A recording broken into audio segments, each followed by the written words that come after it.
Hello everyone, this is Serious Trivia. Welcome back to another faction preview video for the upcoming The Furious Wild DLC for Total War 3 Kingdoms. Today we'll be featuring Shamoke, who is the ruler of the 5 valleys.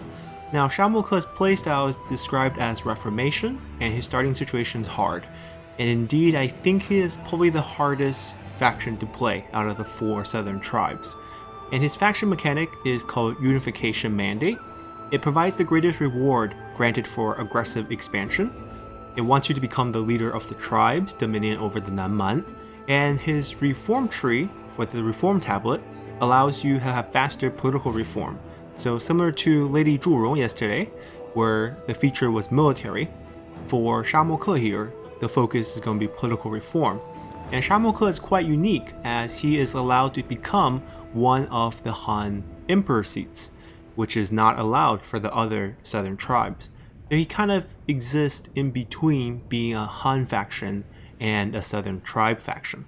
Now his unique features, he has 3 units: Might of the Valley, an axe infantry that has good defense against missile, high mobility, Wuling slingers, who has ignore terrain penalties and high mobilities as well, and finally Wuling fighters, larger health pool and increased damage to characters. So they're similar to the Tyrant Slayers from the Mandate of Heaven DLC, as you do 4 times damage to generals. And we have a Reformation attachment to our faction, let's say that. We basically get different type of bonuses or penalties depending on the type of government that we're pursuing.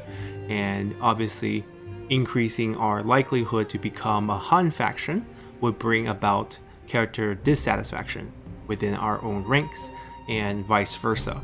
We'll take a look at all these once we jump into game.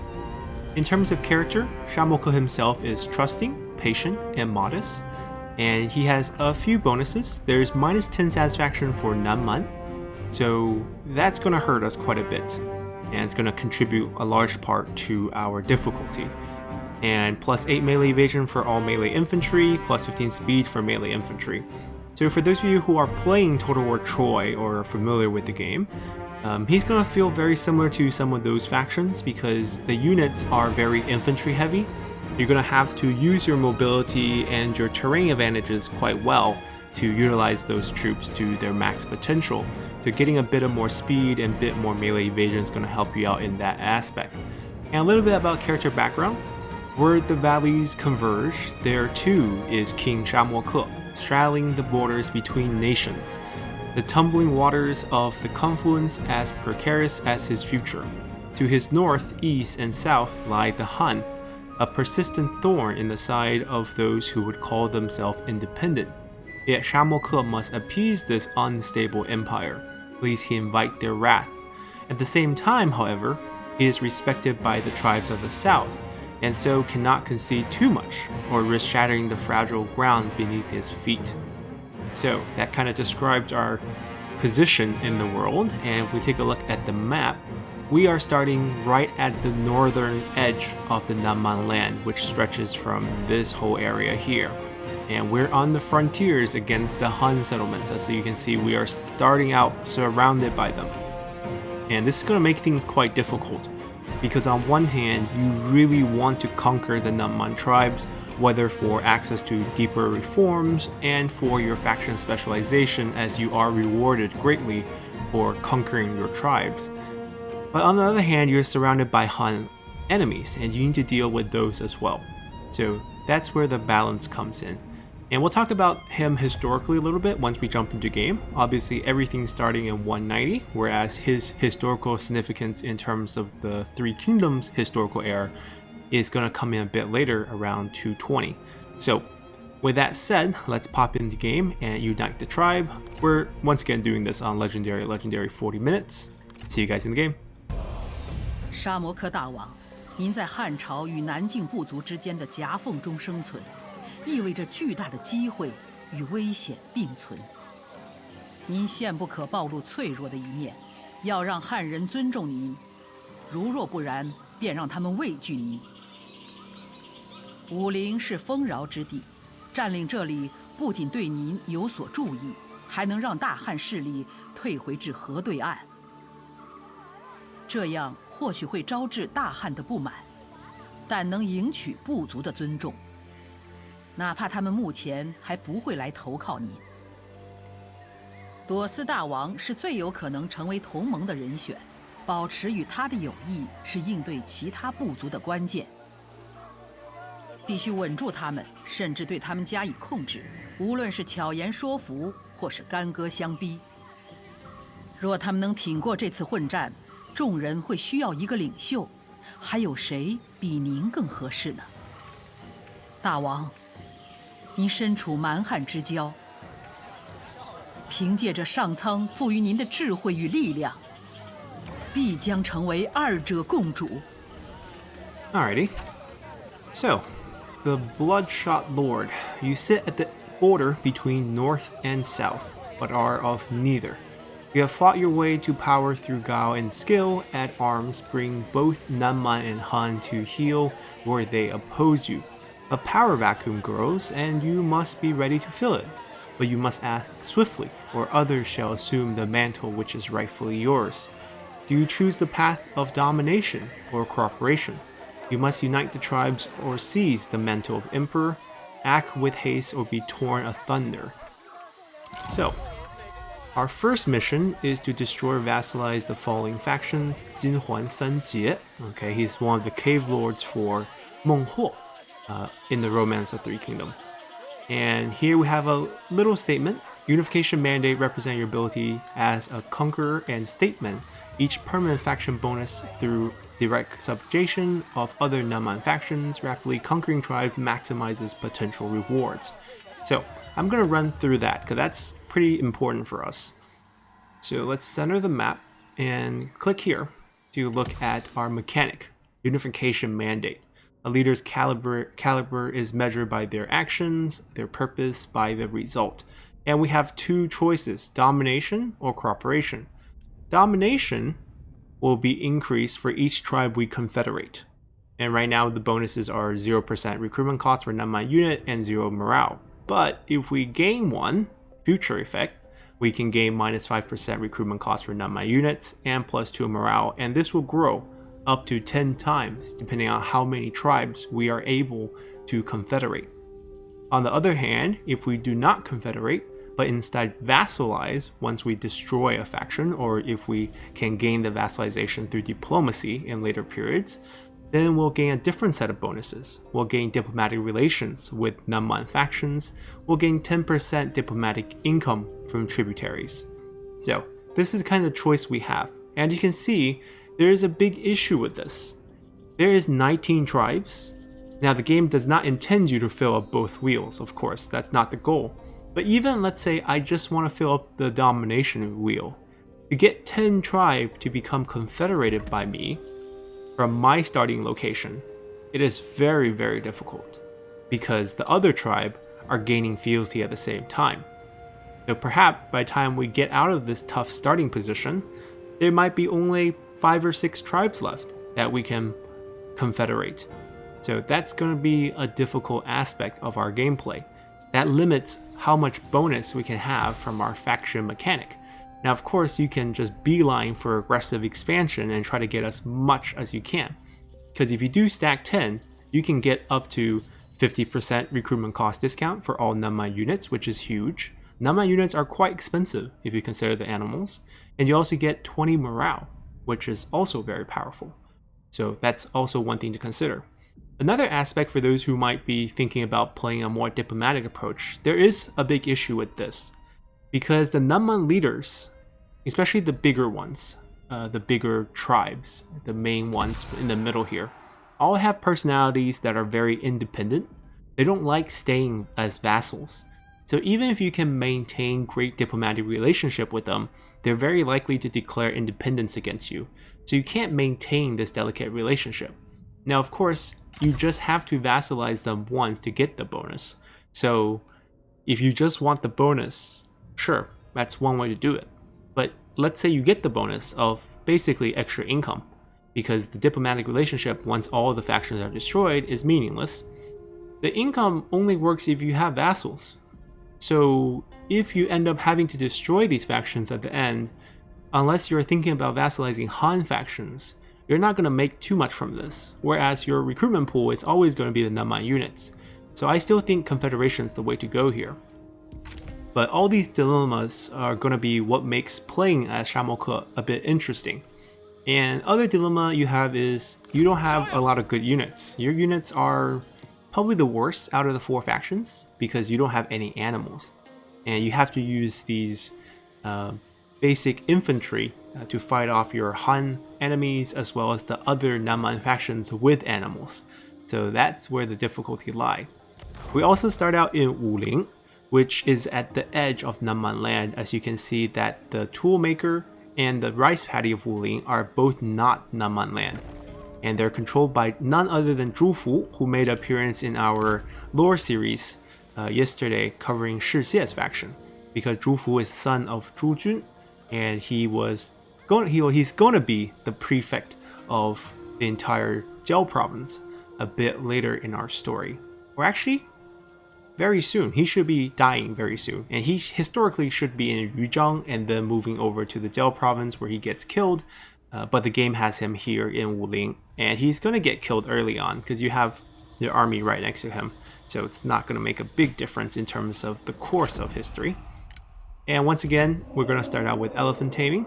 As always, we have access to tier 2 political reforms. And I believe we get 25% extra research rate if we're going for political reform. These obviously allow you to trade with non-Nanman factions, which is nice, and the tier 2 bonuses are okay as well. And some of these choices are, whether you want to develop more cave lords, more assignments to control your territory. You also get visiting tribal leaders as assignment. I don't remember what that does, but I believe it's a boost you can have to your own settlement. I'm not sure. Maybe if we can get to it, I highly doubt it for this preview. But leave you guys something to discover. And then over here we have a bunch of spying assignment that gets unlocked. Harass enemy and sabotage infrastructure, and you get 2 extra assignments to utilize that, and also you save a bit on character salary. So these are basically foreign spying assignments that you use on enemy territory, and I'm assuming harassing enemy will damage the garrison and sabotaging infrastructure will damage the building, similar to a lot of the spying mechanic that's been very common in a lot of Total War games in general. So some of that makes a return in Three Kingdoms, where assignments are sort of how agents' role is being portrayed in Three Kingdoms. And that's pretty much it with our reform. You can see that bonus right here. And we have the other 2 bonus that's being kept track on the side. And aside from that, we can pretty much start rolling here. And we'll talk a little bit about historically Shamoke's role in the whole story. He is in the right area historically. He borders between Shu's land and Wu's kingdom. And because of this, when Liu Bei was launching his attack to revenge Guan Yu's death, he was strolling through this area with his army, and they bribed the local tribes to help them fight against the kingdom of Wu. But we all know that Liu Bei suffered a devastating defeat here, as Wu used a very smart fire attack against Liu Bei's very poorly planned encampment, and the result in that chaos is that Shamoke died inside the Shu camps. So he didn't actually get to do much, which is a bit sad, but Romance of Three Kingdoms played him up quite a bit, because what he represented in that literature-wise is ethnic minority tribe that fought for the Han, because Liu Bei is portrayed in Romance of Three Kingdoms as the continuation of Han and the righteous ruler. So if you have one of these tribal minorities who basically swore loyalty to fight for the Han and die for the Han, he is highly praised, and he's portrayed very well as the person who ends up killing Gunning, even though Gunning was written as someone who was already in his old age and was recovering from a sickness and kind of got attacked at that point and got killed by an arrow from Shamoke. And later on in the novel, Shamoke is killed by none other than Zhou Tai. So he's given a lot of screen time in the book. Now we do have a few characters we can take a look at in the 190 start for Shamoke. We have our faction heir, Cai, and that is not related to us. I guess this is just a faction heir because this is our only other character. And I'm trying to determine if this is a male or female, because the name is not helping me here. Tai. Okay. But Tai, if I'm just looking at the character, I want to say female, but looking at the model, we're looking at a male with braided hair. We do have a female in our faction. We have a sister, Meng Li here. And there's going to be a mission involving your sister. Because if you look at the 194 start, your sister ends up marrying Duo Si. So there's going to be a diplomatic mission where you basically join your factions politically with this marriage. And Duo Si will reward you with a golden auxiliary bow that you can use. So I'm not saying you're selling out your sister, but that's exactly what's going to happen here. And your sister has a generic title. Thrifty leader is one of the generic titles you have. I actually have not seen Bastion, so I wonder if this is unique. We pretty much get +1 starting rank for all units, as well as charge negate on own retinue. That is actually pretty good. And the stat boost is 50, which makes me pretty confident that this is a unique background here. So I guess Tai would be one of the characters we will be developing quite a bit. Let's give him some extra damage at this point, because that's all we have.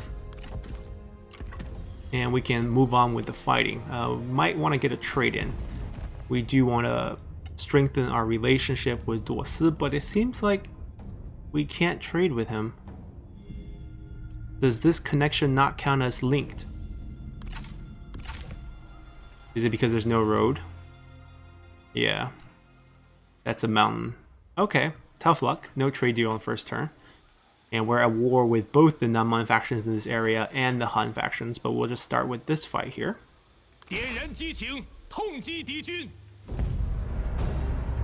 And we'll actually fight it, since we don't really get to see much Han versus Nanman in this preview. And we do start out with a gold weapon, Mountain Thunder. And here we get +5 morale when commanding, some authority since we are faction leader. Expertise is good, very high armor piercing.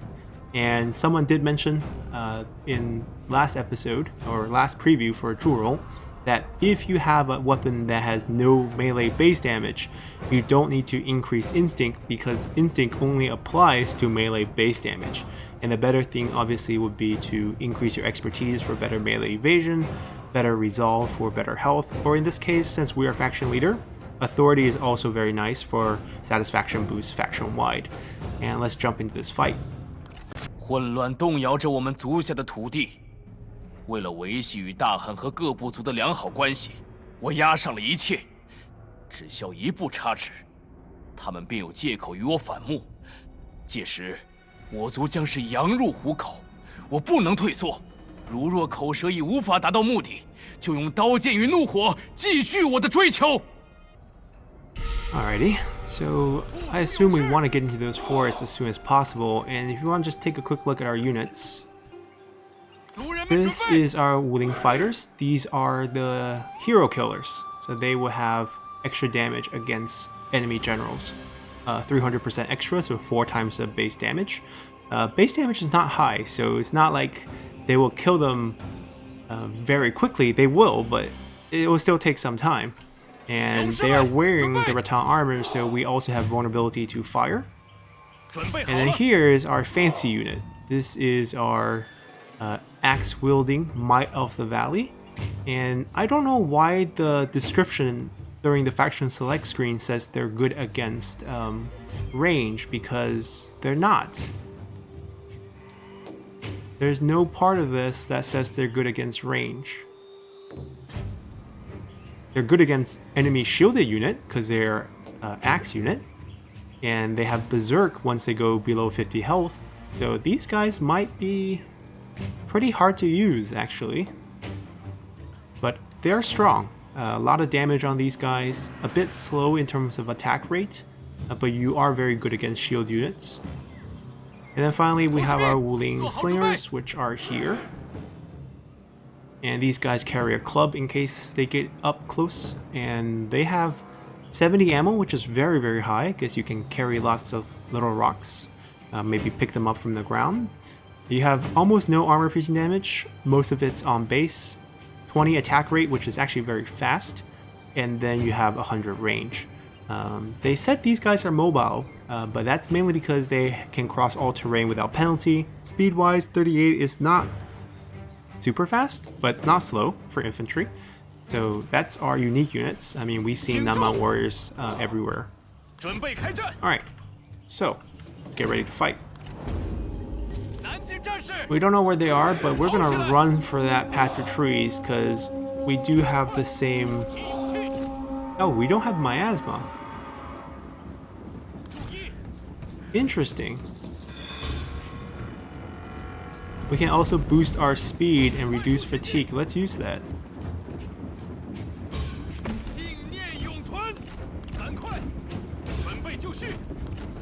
We'll rapidly get into the trees. Tai can scout out ahead for us.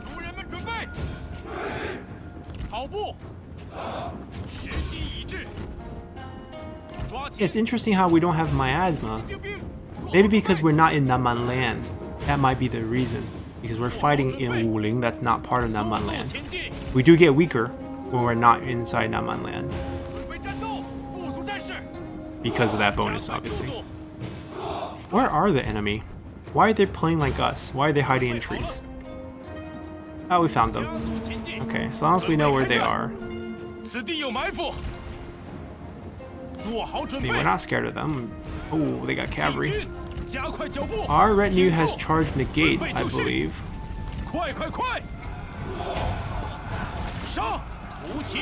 We're definitely better against the general, but I guess we'll just fight this cavalry since they're on top of us.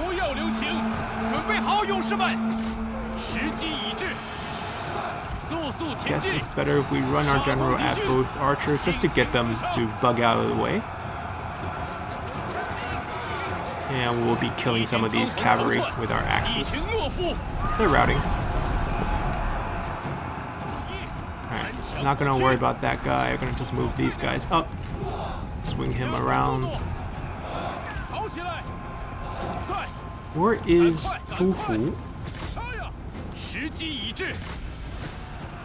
Alright, gonna throw our axe into him.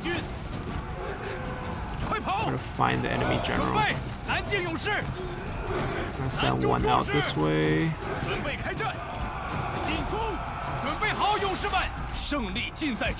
Or peel off one if we can.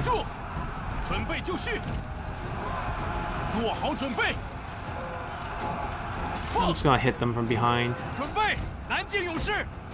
Go get them. Where is our other general? Shamoke is chasing really, really far away. Alright. The rocks are hitting. Okay, good. Oh, we found the general. Go get him.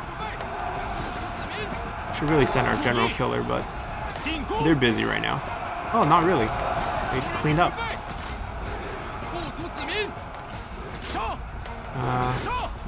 Okay, hold on. We'll do this right. General killer on general. Axe unit. Clean up the units. One of them chase each other. Chase each other. He's gonna rout. Alright, let's see our unit designed to kill generals. Somehow kill generals that are on horses.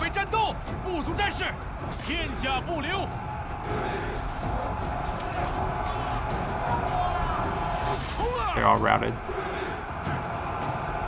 Right? Oh. No.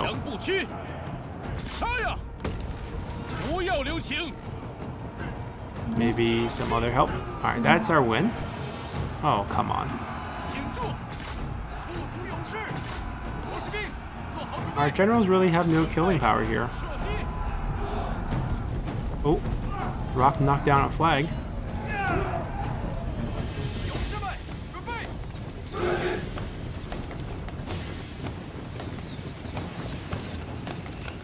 Got a few. Alright, we'll let them run off. It's fine. I don't know if I'm actually interested in conquering Wuling. Alrighty.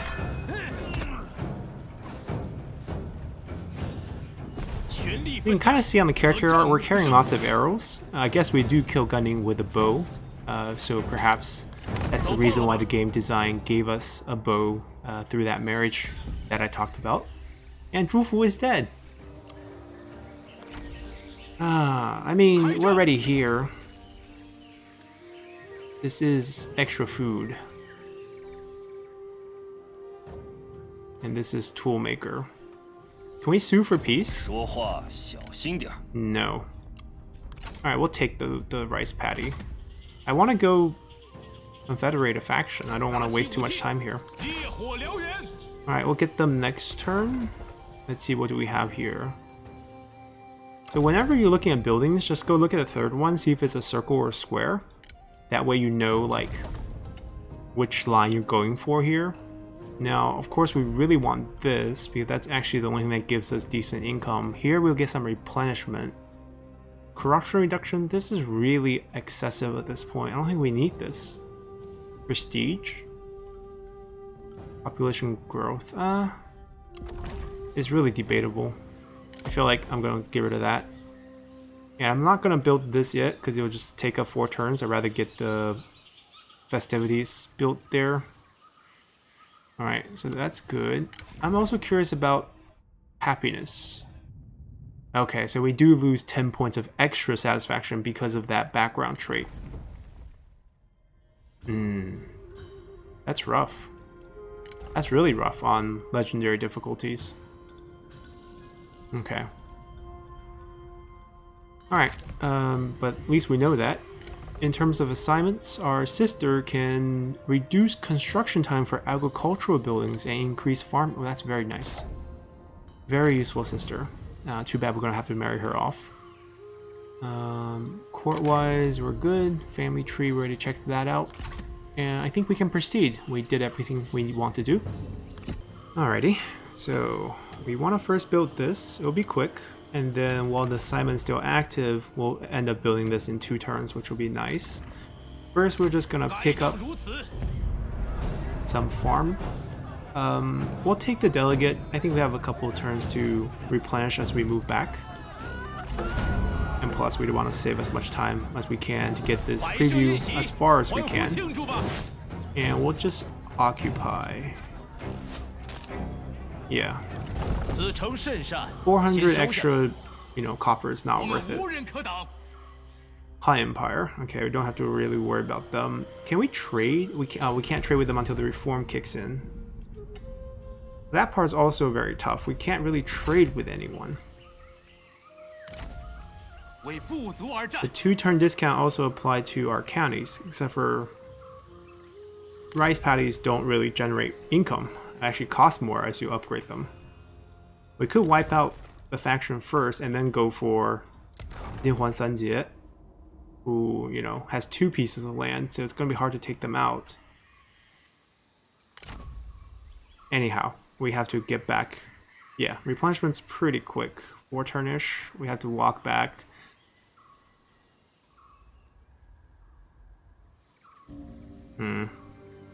Maybe we'll go here first, depending on if they show up or not. But we can't do anything this turn, so let's just continue. Alright, we have a couple of characters we could potentially recruit, and we haven't really touched our units. If anything, I might get rid of a few. But I think for the sake of showcasing, we'll keep everyone. Okay, probably not worth it. Warrior, Koi Master. I think that's commerce. Yeah, this one might be good. Kinda tempted. I'm gonna have to make a guide about all these evolution of the backgrounds. Eventually, once we get playing here, we do level up.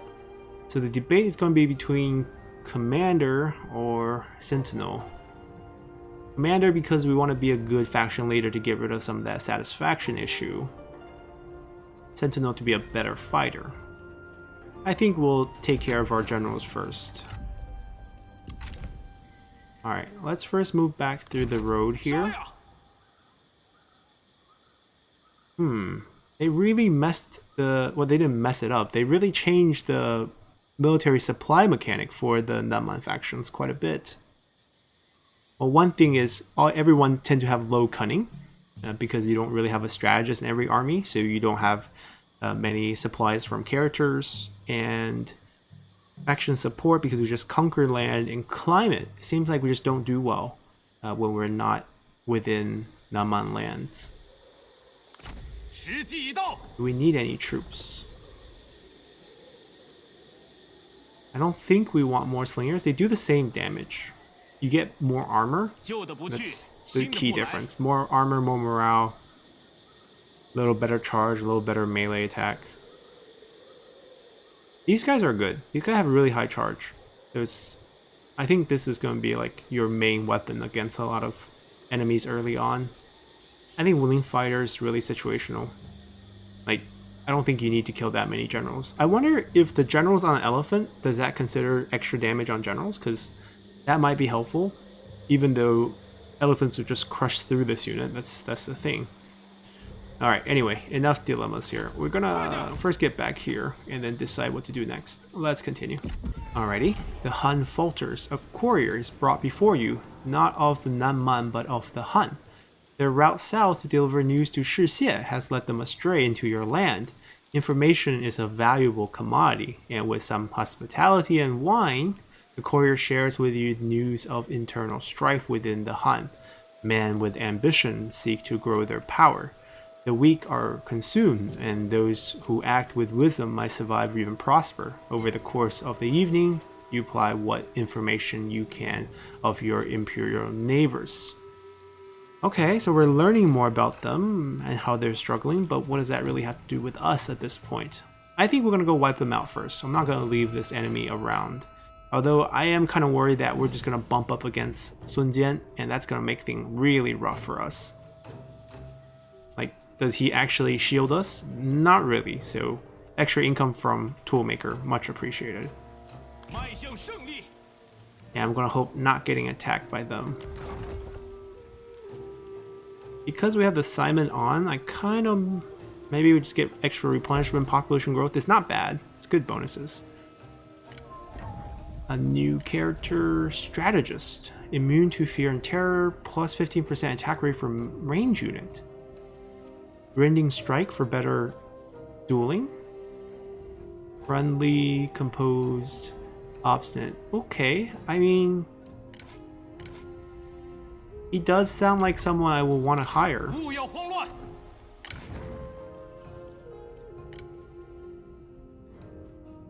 It will cost us quite a bit.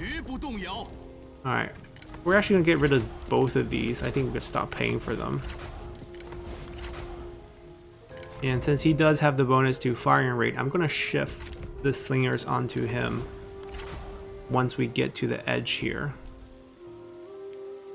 Save ourselves a turn to have the income to actually get troops next turn. Let's continue. Alright, we have to change plans because Jinhuan Sanjie is in our territories. What do we get when we wipe them out? Jinhuan Sanjie, we get income from peasantry. We don't get new units. That's very sad. So there goes our plan. Ooh, he has good items though. I believe we just go fight him.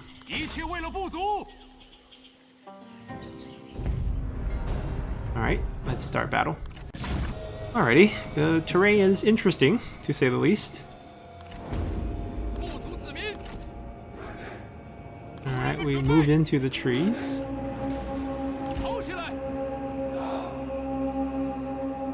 And we'll take the high ground. Wonder if we can get a duel with him. He doesn't have good weapon. We should stay back a little, boost our troops.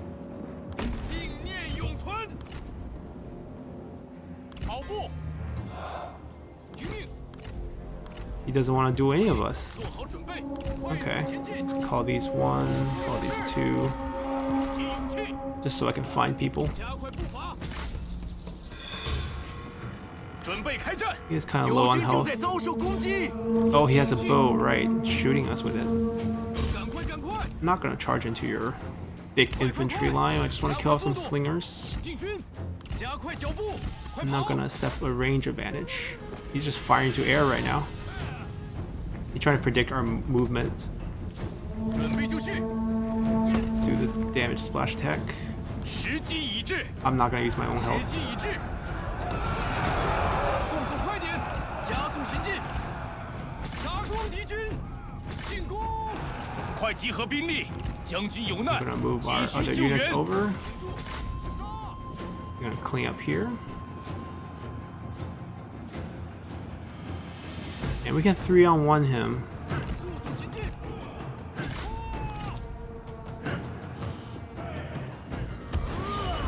Oh, he fired his ability. I think he missed. Still using a bow? Ooh, that big mace in his face. What is his weapon? He has a machete, but like, he's nothing in his hand because the bow. I want to see him go berserk. They have the shield. I'm gonna use him on the shield. Oh, these. We'll just have them like take a lot of casualties. Oh, we killed him. We killed He has resiliency, so he's not officially dead. I'm gonna leave these guys just in combat. Once they drop below 60 men, they will go berserk.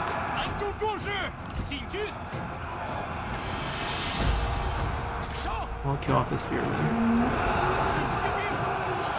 Alright, next group, routed one.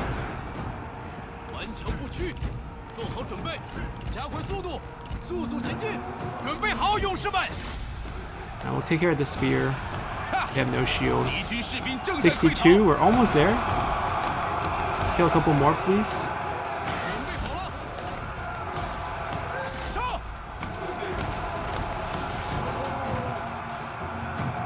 And we're breaking shields right now. We're just not losing men. Oh man, we're just not losing men. Chase. They have their back turned against us. It's like these guys with two-handed axes. Oh, 61. Wait, I want to see the. Oh, we got it. Oh, we got it. Oh, we're not below. We have some. Yeah, we're not below. Oh, I know. We could be below 50% health and still have more units because they can have injured units. But basically, we're berserk now. Can we still command them when they're berserk? Oh. Oh, that's OP. It's not like Rampage, it's just Berserk. So you can have control of them. They get better melee attack, they get better damage. Okay. That's a good news. Alrighty. Hope we get his bow.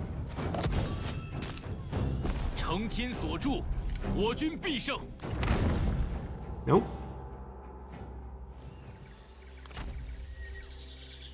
We can't wipe him out. But I think now that we turn this way, there's no reason to go back. And we can do some recruiting here.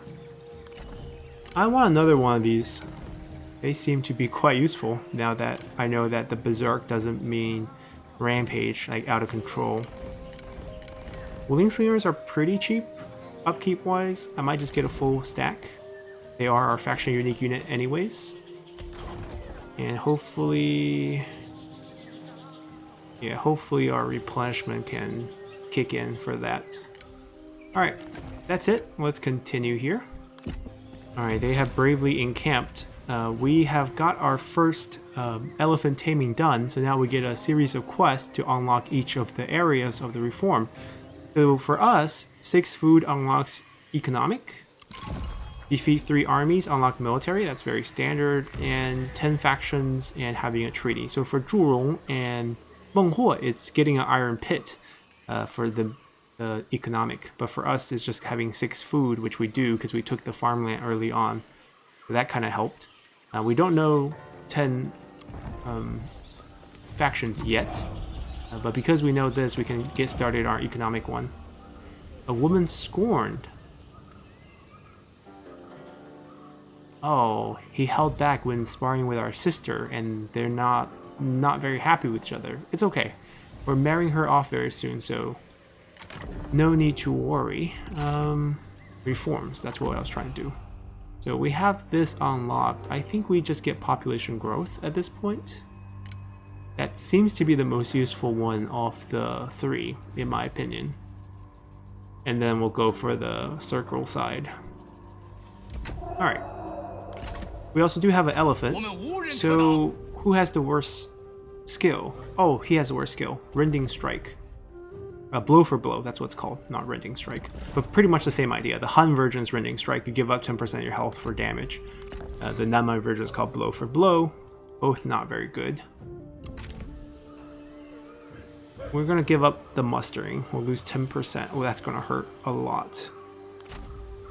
I mean, if he's not gonna retreat, we can take one more turn just to squeeze out a little bit of extra replenishment for our troops, and then we'll fight. Vanguard, haven't seen this one either. Campaign movement range, okay. Administrator, this is the extra assignment. This is not really administrator, you know. Got an item, war elephant, okay. We can build. More income is nice. And that's about it. We'll wait one turn, just get that replenishment up. Okay, Sun Jian has died. He disappeared. I'm assuming he ambushed. I actually don't think he retreated back, or else we should probably see him in that settlement right there. So I'm gonna assume he actually ambushed us. Executive. Sounds so boss. Apprentice executive. Sounds like a bad TV show. Anyhow, let's continue. We have a level up. Our sister doing assignment back here. Well, what should we build her to be if we keep her? Food production. Nothing's really good. I mean, she gets a lot of resolve. We can just max health. That's not a bad idea. Alright, so we're gonna go bump into this ambush. Oh no, he ran all the way back here. Interesting. Then we'll take Fulin. Alright, let's continue. Alrighty. Oh, Meng Huo is also fighting over. Here is the arranged marriage, a union between the tribes. King Duosi personally come before you respectfully asking for consent to marry your sister. In private discussion, your sister has stated her willingness to the match, so we're not selling her. Duosi is a good man, and the benefit of a strong ally will serve the people of the Five Valleys well, potentially unifying them as a stronger whole. As such, she will gladly pay her part to see the tribe succeed. Okay, so now the last sentence makes me feel like we're selling her again, but we're gonna agree. Wonderful marriage happened between us. Where's our bow? Where's our bow? I heard stories of getting a bow for this. Of course, our sister's happiness. I guess she hasn't left yet. So maybe when the wedding happens, we'll see a bow. He's very weak. I don't think he can beat the garrison. Oh, actually, I don't know. Wow, that's gonna be a close call, but we're gonna gamble. Because there's no troops here. Okay, we'll occupy that. That's the right thing to build. We could deploy our sister here. It's just going to be a bit expensive. Oh, she's gone. Oh, so she's technically gone because she's off her assignment slot. We don't have money right now. That's the problem. Okay, we'll just have to defend it properly. And for those of you who are curious, if you get a Han settlement, in the case of this county here, the garrison is still your version of the garrison. So that's not going to change. And that's it. Let's see what happens with him. And he attacks our settlement, but luckily the AI knows that we'll win, so we got the Pyrrhic victory here. Lovely. We'll just take income. 放他们回家去吧。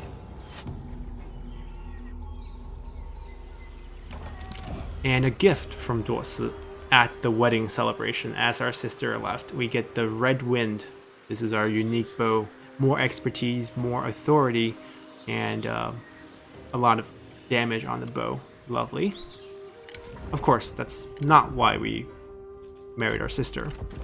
It's for the good of the tribes. This doesn't... I mean, authority does us some good, I guess. We'll take it.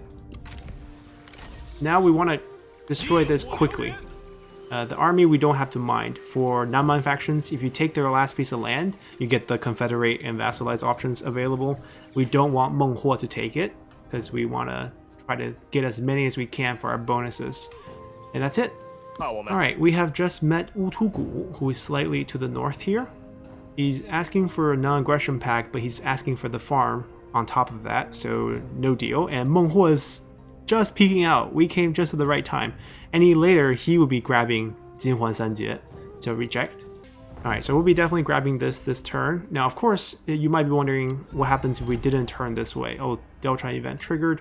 Well, I assume if we went here and Meng Huo took this, we can just go take that. It's actually easier for us. This is more of a risky move for taking this first.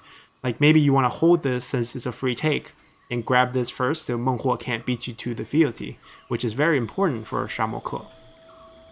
Anyhow, we take this. 养兵千日，用兵 And 一 we'll 时 just。delegate here.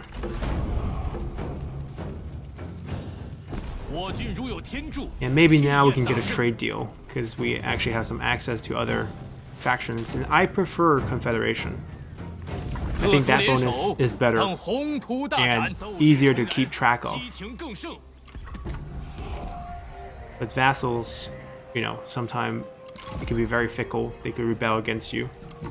We got a bunch of money for finishing this mission. We're also chieftain now. Gain their fealty, which is really bad. 10% extra peasantry isn't very good. Loyal lieutenant. Construction costs extra if he's in our court.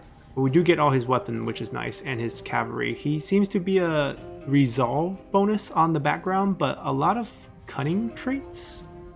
A bit confused, but at least the point is in resolve, which is how I would actually want to build him. And we're going to have to give him some happiness item. He's going to be very, very mad with us. Just because our faction mechanic is also very difficult to maintain happiness. We might have to make him a tribal council member. We do level up, so we do change our title now to the Bloodshot Lord, and we get ourselves some extra speed for axe infantry that was not there, 10% melee damage for axe infantry, 5% campaign movement range, still some satisfaction hit. We do pick up Southern Wrath, which is a 5 morale hit plus a little bit of splash damage ability, so it's nice. 60 points of stat boost in the right places. And I think we just want to develop between these two. We'll grab, I don't want this to be pinged, by the way. You can ping your personal goals to remind you in the mission tab, but I don't like pings in general. We'll grab more authority. I want that happiness to go up. We also grab Ji, who is a novice commander. That gives him a unique assignment, which is nice. Let's see if we can put that to good use. Plus 15 public order. So since we're chieftain now, we can combine this with extremely high tax rate, and that will balance that out. It's not going to give us that much more money. We are going to have to get rid of his retinue. He's very expensive. And then we're going to have to recall him to heal him. And we might just redeploy him at the capital to defend against any Han forces that get any ideas. And we can also spend a little time in diplomacy, because now we actually do have access with factions. 朵斯, that's a 很高兴 natural 与你见面。 deal right here. Oh, he doesn't want to get military access anymore. We can give him food. We have tons of food. That way we can get a little bit of money for our food.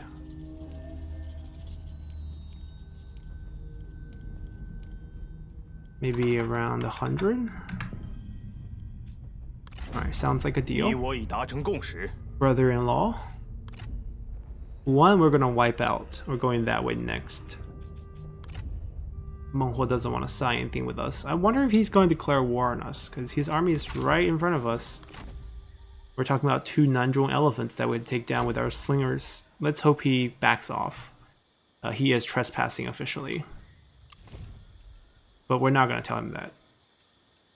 I don't know. Do we want to upgrade this? Doesn't change the slots. Doesn't help us that much. Population is not maxed it. Maybe just a better garrison here.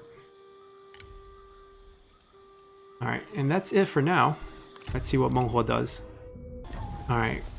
We got our reform. Menghuo backed off. And we have the option. As news of expansion of your domain spread, Duosi comes before you in person. To him, your ambitions are clear, and not wanting to make an enemy of you, he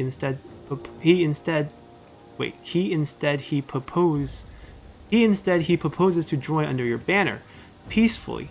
It is his belief that if you give proof of a mutual beneficial coexistence, that other may choose to do the same.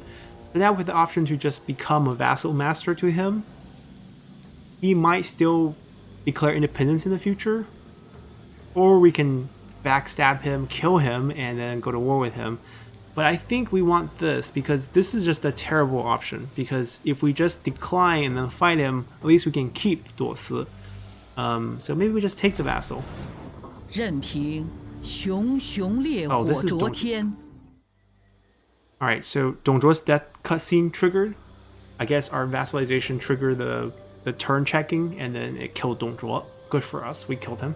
But pretty much we got Duosi as our vassal. And hopefully this does mean more factions will offer this.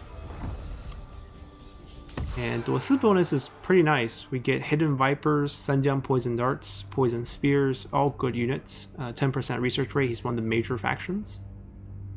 Now the question is, can we confederate him? That's something I'm curious about.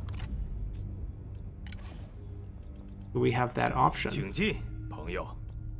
Oh, we do.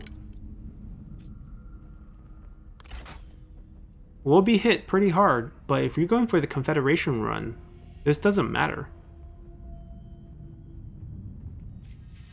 I'm just curious, we'll try it. 宝剑锋从魔力出。 Alright, so we got him. We're treacherous. Would anyone still deal with us? 5.1. Let's see how the treachery hit. Respectability down 4.3. That's not too bad. Alrighty, so we confederated Duosi, and there seems to be a bit of issue for this, because the game not only crashed after confederating him and while I was checking his characters out, now it seems like I have control of him, but he's not in our court. I mean, we are on a pre-release build, so things could be wrong, but that is really weird. And we can check them out here. We have Duosi, we got him without a fight. He's the superstitious warrior. We got our sister back, which is nice. She's still the same old gal we left with. 22-year-old, and someone did ask me yesterday about Shamoke's age. You start out the game, I believe, at 30. You're 32 now, but we're also 2 years into it. And this is quite strange. I wonder if this will fix itself. But we're gonna follow Menghuo here, not because we want to fight him, but because we want to fight Tuan. Our economy is in shambles because we have a whole army here, but we can also use that to take down another tribe. So maybe we'll just run the negative economy for a little while and attack them. So much for showing all the tribes how we can peacefully coexist. Let's do this. And luckily we can delegate, so that will save us a bit of time. I wonder after the delegate if the characters would work, because we can confederate them as well.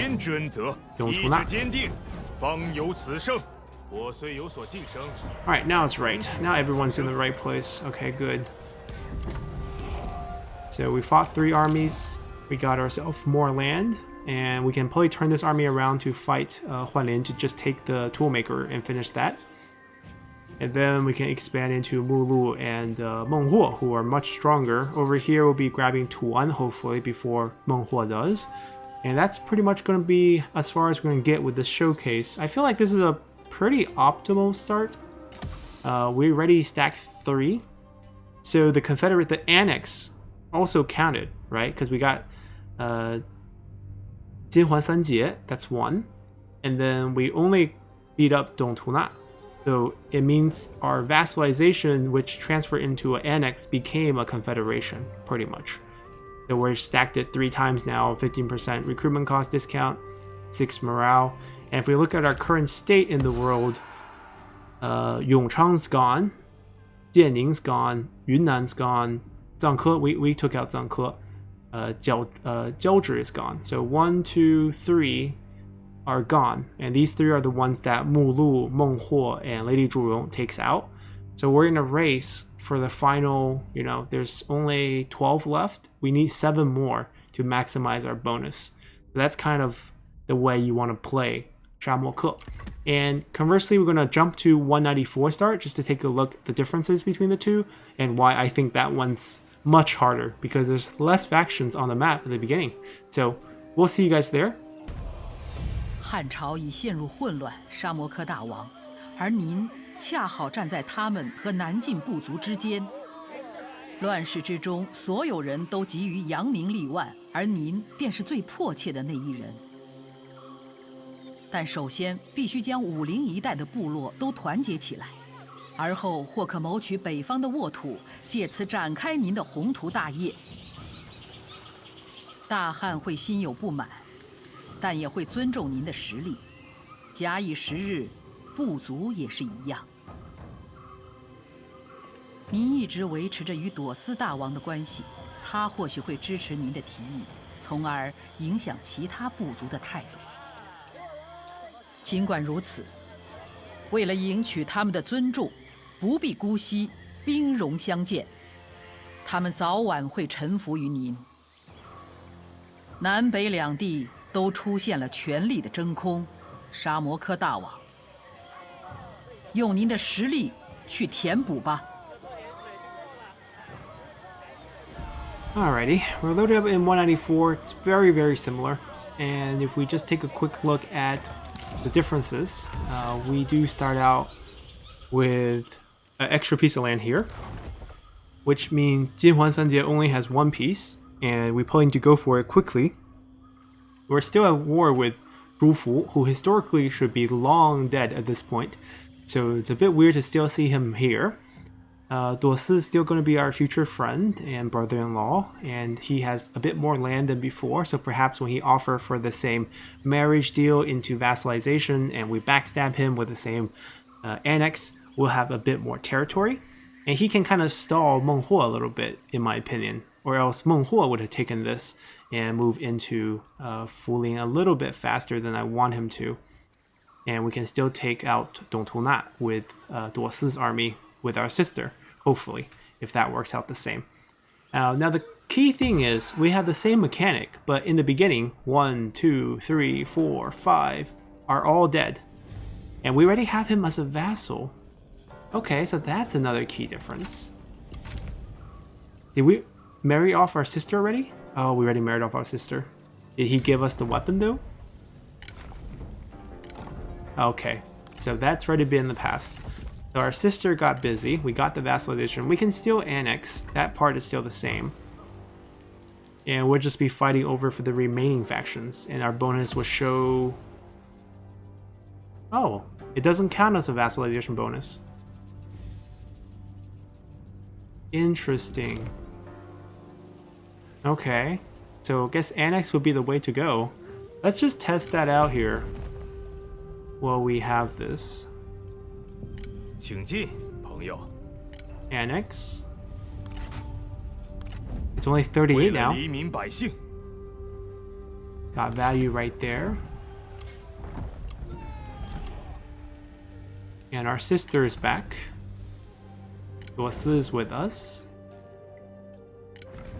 Dongza. Okay, we might just fire him, but basically we get a couple characters. We can start turn 1 with a few fights potentially. He has no movement. That's unfortunate. But yeah, all the tribes are bigger, and the main tribe are going to be more aggressive. So a lot of these minor ones, if we don't take it out quickly, like Tuan is gone as well, right? Utugu took out Tuan. Is he still on the list? He's still on the list. I don't know where he exists though. This is where he was. But that's the idea, you know? We have less time to get bonuses. So perhaps the 190 star is probably better for all the factions. So don't feel bad if you don't have a World Betrayed and you want to play the Nun Muns here with this DLC. The 190 star is probably optimal for a lot of these factions. And this is going to wrap up our preview for Shamoke. We're going to move on to King Mulu next, and his mechanic is more interesting. I think Mulu's mechanic and Lady Zhurong's mechanic are probably the most playful of all the Nunman factions. Our main selling point is not really this, but the fact that we can pursue an Emperor seat. And Meng Huo's playstyle is just very bland and neutral. He's the beginner faction for the Nunman tribes. You are playing as what you would think of as the King of Nunman. So there's not any gimmicks to his faction mechanic. So that's pretty much it. Hope you guys enjoyed this preview and come back tomorrow. See you guys then. Bye!